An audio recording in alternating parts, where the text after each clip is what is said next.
बिहार हिंसा की आग में जल रहा है। बिहार में कई इलाके ऐसे हैं जहां पर तनावपूर्ण हालात बने हुए हैं। हालांकि इस बीच चप्पे चप्पे पर पुलिस की तैनाती कर दी गई है, लेकिन अब भी लोगों में डर है, दहशत है, भय है। लेकिन क्या है वहां के ताजा हालात, उसको बताती हुई हमारी रिपोर्ट देखिए।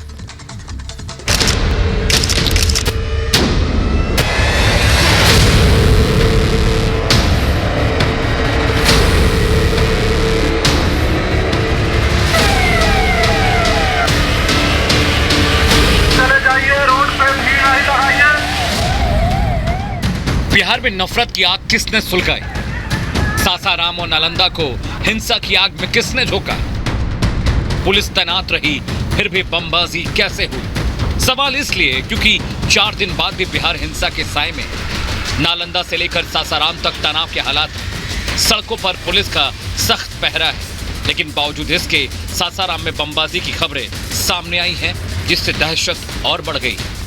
तो आप यहाँ पर देख पा रहे हैं, ये उसी घर की दीवार है जहाँ पर आकर के बम टकराया है, और ये छत है, और देखिए आप, ये दरवाजा है। यहाँ से अभी अगर उस वक्त कोई भी निकलता तो शायद घटना का शिकार हो सकता था, क्योंकि जिस तरह से यहाँ पर देखिए बम फेंका गया है। बताया जा रहा है कि कुंदन जरा दिखाइएगा कि दूर से वहाँ से बम फेंका गया है, वहाँ से निशाना लगाया गया है बम का। और इस घर में किराएदार भी रहते हैं, लोग भी रहते हैं। सासाराम डर और दहशत के साए में है तो नालंदा में भी तनाव कम नहीं हो रहा। हिंसा की आग तो धीरे धीरे ठंडी पड़ रही है, लेकिन हालात अभी भी सामान्य नहीं।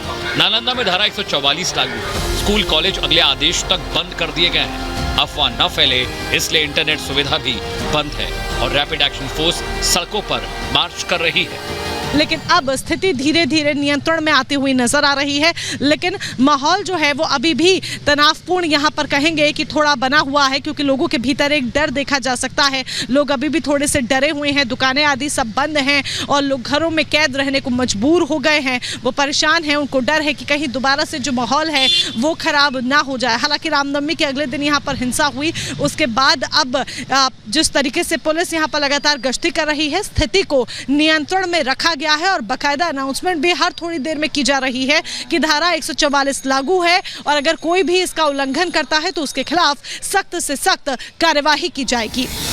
हिंसा वाले इलाके में पुलिस के कड़े बंदोबस्त हैं, चप्पे चप्पे पर पुलिस की निगरानी है। वहीं नालंदा से लेकर सासाराम तक एक्शन भी शुरू हो गया है। अब तक 175 से ज्यादा आरोपियों को गिरफ्तार किया गया है।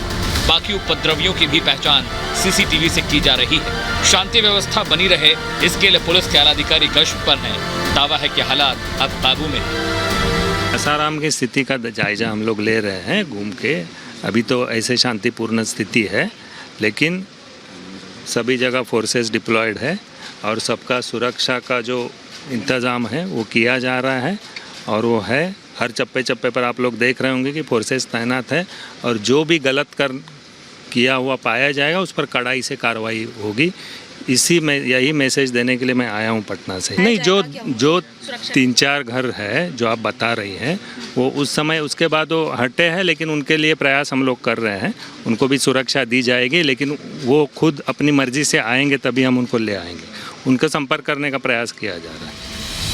सासाराम से लेकर नालंदा तक पुलिस सुरक्षा का भरोसा दिला रही है, लेकिन बंद दुकानें, सूनी सड़कें डर और दहशत की कहानी बयां कर रही हैं। हिंसा थमने के बाद भी नालंदा के लोगों के मन में खौफ है। इक्का दुक्का लोग घर से बाहर निकल रहे हैं, लेकिन उनके चेहरे पर भी दहशत साफ नजर आती है। बिहार दहशत के साए में 4 दिन बाद भी नफरत की आग ठंडी नहीं पड़ी। पुलिस की सख्ती के बावजूद उपद्रवियों पर पूरी तरह नियंत्रण नहीं हो पाया है। हिंसा कब रुकेगी, इसका पुख्ता जवाब ना पुलिस के पास है, ना ही सरकार के पास। ऐसे में सवाल खड़े हो रहे हैं, क्या नीतीश कुमार से नहीं संभल रही कानून व्यवस्था? पुलिस तैनात है फिर भी क्यों नहीं रुक रही हिंसा? और सवाल ये भी कि बिहार को नफरत की आग में कौन झोंक रहा है? Bureau report, Republic Bharat.